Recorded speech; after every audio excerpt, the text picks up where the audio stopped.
जो हाईजैकिंग की वाक़या हुआ है अरेबियन सी के अंदर, एक लाइबेरियन फ्लैग्ड वेसल है।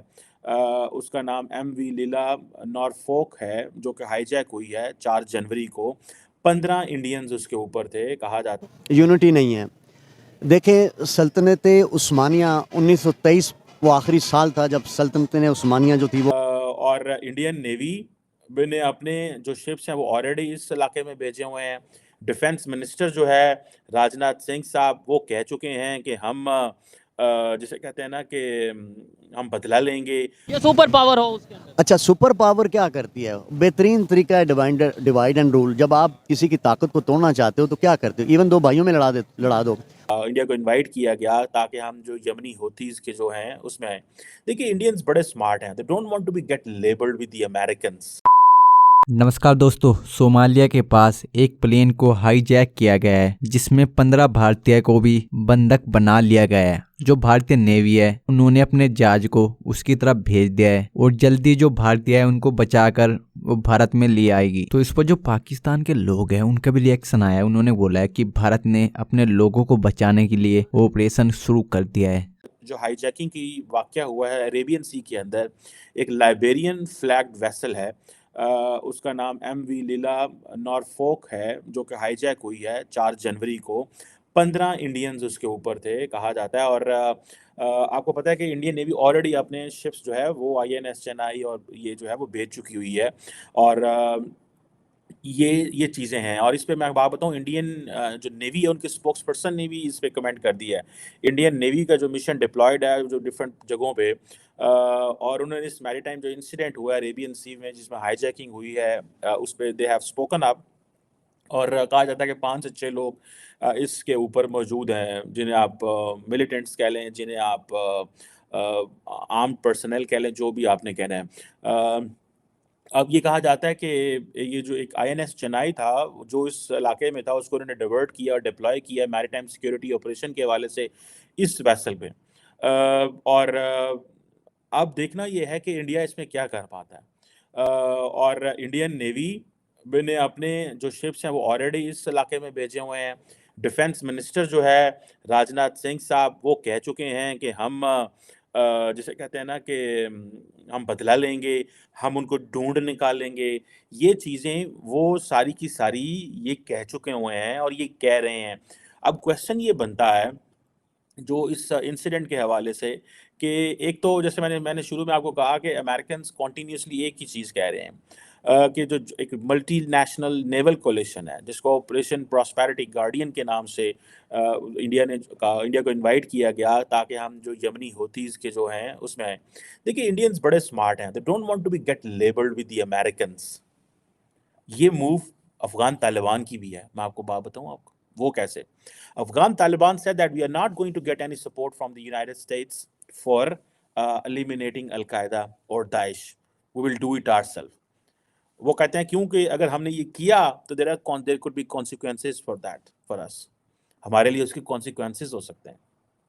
इंडियंस को भी इस चीज़ का पता है कि अगर इंडिया और अमेरिका की जो फ़ौजें हैं, या if they are together somewhere like French, like British, तो जिस तरह अमेरिकन्स और ब्रिटिश और फ्रेंच और बाकी पे हमले होते हैं, इंडियन इंस्टॉलेशंस पे ग्लोबली हमले हो सकते हैं। सो इंडिया किसी भी ऐसे इनिशिएटिव का मेंबर नहीं है, बिकॉज़ उनको पता है कि the Americans do not enjoy good reputation. ये इंडियंस को इस चीज़ का बड़े अच्छे से पता है, ठीक है जी? और इन चीज़ों को वो जानते हैं कि ये इसके क्या कॉन्सिक्वेंसेस हो सकते हैं। वो अमेरिकन्स क्यों रेपुटेशन नहीं है उनकी, वो कहते हैं भाई ये जो अगर हमने ये किया, अगर हम अमेरिका के साथ दिया तो हमारे लिए मसले पैदा हो सकते हैं। हमें कहा जाएगा, वो जो मिलिटेंट ग्रुप है वो क्या करते हैं, फॉर एग्ज़ाम्पल पाकिस्तान को क्यों टारगेट किया जाता है इतना ज़्यादा दाइश की तरफ से, अल-कायदा की तरफ से, समटाइम टीटीपी के। वो कहते हैं जी आप अमेरिका के इत्तेहादी हैं, आप तो उनके इत्तेहादी हैं, लिहाज़ा हम आप पे हमला करेंगे। अब ज़ाहिर बात है पाकिस्तान उससे उससे हमें नुकसान हो रहा है। ठीक है, अफ़गान तालिबान ये काम नहीं कर रहे, इंडिया नहीं कर रहा है। Look how smartly and wisely Afghan Taliban and the Indians played when it comes to get the American assistance. बहुत सारे लोग ये एनालॉजी ड्रॉ नहीं कर रहे होंगे, लेकिन मैं ड्रॉ कर रहा हूँ बिकॉज़ आई कैन अंडरस्टैंड कि इंडिया भी अवॉइड करना चाह रहा है। फॉर इंस्टेंस क्वाड को देखें, डॉक्टर जयशंकर कहते हैं कि हम किसी ट्रीटी का हिस्सा नहीं है। We are not part of any treaty, ठीक है? सो इट मीन्स कि हम एक कोलिशन ज़रूर हैं, लेकिन अब क्या होगा, बस एक कोलिशन में ही है, हमने इससे ज़्यादा और कुछ भी नहीं करने जा रहे। और आखिर आपको थोड़ा अर्सा पहले, just few days back, I was reading prime minister Modi's interview with India Today, where he said के मैं तमाम फैसले जो हैं will do from the prism of nation first. वो पाकिस्तान के होते थे जनरल मुशर्रफ साहब, मिलिट्री डिक्टेटर थे वो कहते थे पाकिस्तान फर्स्ट, ठीक है जी। सो वो किस हद तक पाकिस्तान फर्स्ट है मुझे तो नहीं पता, ये तो तारीख ज़ाहिर बात है उस पर फैसला करती है, but what Modi is saying that nation first, ठीक है जी। इसमें वो कह रहे हैं कि जी डोमेस्टिक इंटरनेशनल इश्यूज़ के ऊपर मैनेजमेंट स्टाइल मोदी का क्या है, गवर्नेंस पॉलिटिक्स, इसके ऊपर बड़ी लंबी चौड़ी बातें हुई हैं और कहानियाँ लिखी जा रही हैं आजकल। ये कई लोग कहते हैं कि ये अमूमन प्राइम मिनिस्टर मोदी जो हैं जब इलेक्शंस आते हैं तो उससे पहले इंटरव्यूज़ देते हैं ताकि वो अपनी इमेज बिल्डिंग कर सकें, वो बताएं इंटरनेशनल ऑडियंस को, इंटरनेशनल मीडिया को। फॉर एग्जांपल रिसेंटली उन्होंने फाइनेंशियल टाइम्स को इंटरव्यू दिया। वो बोलते कम है, रिटन इंटरव्यू ज़्यादा देते हैं, मतलब न्यूज़पेपर के लोगों को बुला के, बिकॉज उसमें अगर वो गलती होती है, क्योंकि normally he avoids talking to media. बड़े कम लोग हैं, ये नहीं कि देते नहीं है, माजी में उन्होंने बहुत सारे इंटरव्यूज़ दिए हुए हैं, बड़ा कुछ किया हुआ है। बट ये क्वेश्चन है, ये जो पर्टिकुलरली इंसिडेंट हमारे सामने आता है कि जिसमें इंडियन जो है जो उन्होंने अपनी ये फैसला किया है कि हम अपनी सर्विलेंस भी बढ़ाएंगे। सर्विलेंस तो पहले ही बढ़ी हुई थी। यूनिटी नहीं है। देखें, सल्तनत उस्मानिया 1923 वो आखिरी साल था जब सल्तनत उस्मानिया जो थी वो ख़त्म हो गई, और उससे पहले बरसग़ीर के जो मुसलमान, इवन के गांधी वगैरह भी इस मूवमेंट में हिस्सा ले रहे थे और बहुत हद तक एग्रेसिव थे, जिसमें गिरफ्तारियां भी हुई, गांधी साहब भी जेल गए और बहुत सारे लोग भी, मौलाना जो जौहर बरदरान थे वो भी गए और बेशुमार लोग गए। मुसलमानों की ताकत को तो उन्होंने 1923 में तोड़ के पूरे मुस्लिम उम्मा को उन्होंने बाइफरकेट कर दिया। आप देख लें, पूरी ये जो अपना अरब स्टेट्स हैं टुकड़े टुकड़े कर दिया। तो पहली बात का जवाब ये है कि मुस्लिम उम्मा को तो उन्होंने, उनका जो इत्तेहाद था, जो अलामत थी सल्तनत, वो तो ख़त्म हो गए। उसके बाद इन तमाम स्टेट्स में किन का कब्ज़ा हो गया, किन के ज़ेरे अंडर आ गई, वो आपको पता है, अमेरिका और दीगर। ये सुपर पावर हो उसके अंदर। अच्छा, सुपर पावर क्या करती है? बेहतरीन तरीका है डिवाइड एंड रूल। जब आप किसी की ताकत को तोड़ना चाहते हो तो क्या करते हो? इवन दो भाइयों में लड़ा दो, बरादरी में लड़ाई डाल दो, तो वो सारे बिखर जाएंगे।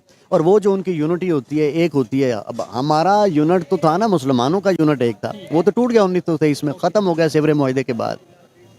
अब आ जाए आप इंडिविजुअल कैरेक्टर के ऊपर, इंडिविजुअल कंट्रीज के ऊपर आ जाएं, उनके कैरेक्टर्स पे आ जाएं। आप और मैं अगर भाई हैं आपस में, तो ब्लड का जो रिलेशन होता है वो बहुत स्ट्रॉन्ग होता है as compare to other relation. Blood एक ऐसा रिलेशन है कि भाई भाई के लिए जान दे देता है, जान देने के लिए, मतलब अपने ब्लड के लिए वो हर तरह की कुर्बानी देने के लिए तैयार है। और इसकी हज़ारों मिसालें पूरी दुनिया में मिलती हैं, जहाँ भी इंसान रहते हैं। भाई भाई के साथ अगर अच्छा रहे और भाई भाई को धोखा देना शुरू कर दे, मिसाल के तौर पे एक दफ़ा चीट करेगा, 2 दफ़ा चीट करेगा, तीसरी दफ़ा करेगा, चौथी दफ़ा करेगा, तो 5वीं दफ़ा उस भाई ने कहना थैंक यू वेरी